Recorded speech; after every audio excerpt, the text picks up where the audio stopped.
Shalom, selamat pagi Bapak, Ibu, dan Saudara sekalian. Puji Tuhan kita masih diberi kesehatan dan kekuatan untuk menyambut hari yang baru. Kita percaya berkat Tuhan senantiasa baru setiap pagi. Mari kita siapkan hati pikiran kita untuk bisa mendengar dengan baik firman Tuhan dan merenungkannya pagi hari ini. Marilah kita mulai dengan bersatu di dalam doa. Bapa di surga, kami bersyukur buat hari yang baru. Pagi ini kami datang menghadap hadirat-Mu Tuhan untuk kembali lagi belajar kebenaran-Mu. Kami mau dibentuk pagi hari ini, dan tak lupa kami meminta hikmat dan pengertian-Mu ada di dalam kehidupan kami. Di dalam nama Yesus kami berdoa dan mengucap syukur. Haleluya. Amin. Tema renungan kita hari ini adalah Allah yang kreatif menolong.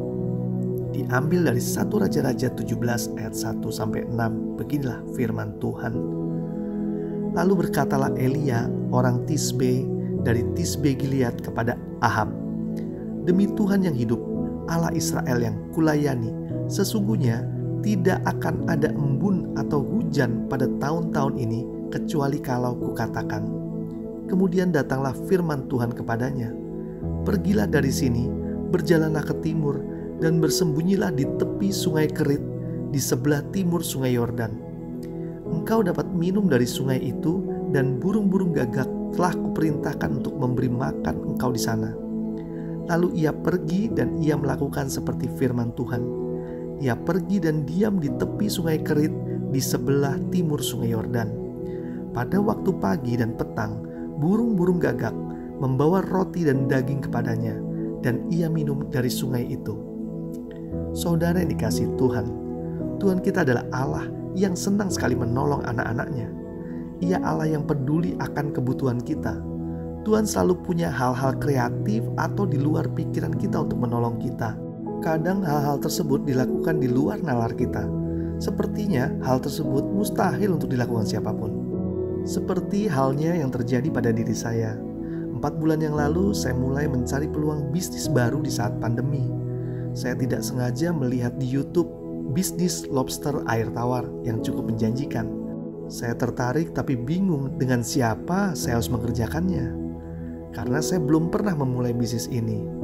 Saat saya bingung, Tuhan kirimkan seorang adik rohani yang sedang berternak ikan. Singkat cerita, kami bertemu dan akhirnya kami bersepakat untuk belajar sama-sama berternak lobster air tawar. Puji Tuhan, kami bisa menetaskan telur bayi lobster dengan tingkat kelahiran di atas 80%. Sedangkan menurut para peternak, tingkat kelahiran 60% saja sudah sangat bagus. Sedangkan kami adalah pemula, yang kami andalkan hanya kebaikan Tuhan. Puji Tuhan juga, bulan depan kami sudah bisa panen dan sudah ada calon pembelinya. Semua karena kebaikan Tuhan. Itulah Allah yang kita sembah. Ia selalu punya hal-hal kreatif yang unik untuk menolong kita. Saudara yang dikasihi Tuhan, Nabi Elia ditolong oleh Tuhan dengan cara yang unik juga. Tuhan mengirimkan burung gagak seperti dicatat dalam firman Tuhan di ayat 6 pagi hari ini.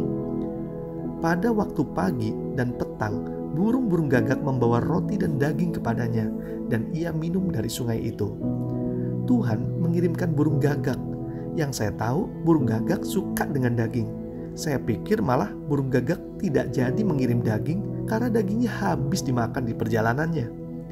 Gagak adalah burung yang memiliki tingkat kecerdasan juga tinggi. Namun, warnanya yang gelap dan suaranya yang serak membuat gagak kerap dikaitkan dengan hal-hal gaib seperti burung gagak pembawa sial dan lain sebagainya. Bertolak belakang dengan budaya dan mitologi tersebut, Allah justru memakai burung gagak sebagai penolong bagi Elia. Burung gagak dihadirkan untuk memelihara hidup Elia di masa yang sulit, yakni pada waktu kemarau panjang terjadi. Pada waktu pagi dan petang, burung-burung gagak dengan setia membawa roti dan daging untuk Elia.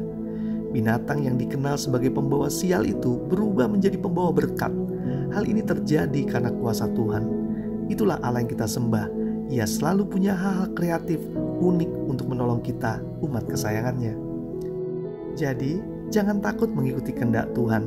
Tuhan pasti bertanggung jawab untuk memelihara kita. Marilah kita berdoa. Tuhan Yesus, terima kasih untuk firman-Mu. Engkau Allah yang ajaib, Engkau Allah yang kreatif menolong dalam kehidupan kami. Pagi hari ini kami belajar Tuhan, bagaimana Engkau menolong Elia dengan cara yang ajaib, cara yang kreatif. bahkan yang tidak terpikirkan oleh manusia sekalipun. Tuhan, ajar kami terus punya iman dan percaya. Kami percaya bahwa setiap rencana Tuhan pasti baik adanya. Kami tidak takut untuk mengikuti kehendak Tuhan, karena Engkau Allah yang senantiasa bertanggung jawab dalam kehidupan kami. Pagi hari ini kami juga tak lupa memohon berkat Tuhan.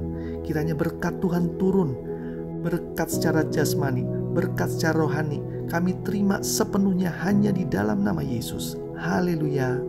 Amin. Tuhan Yesus memberkati.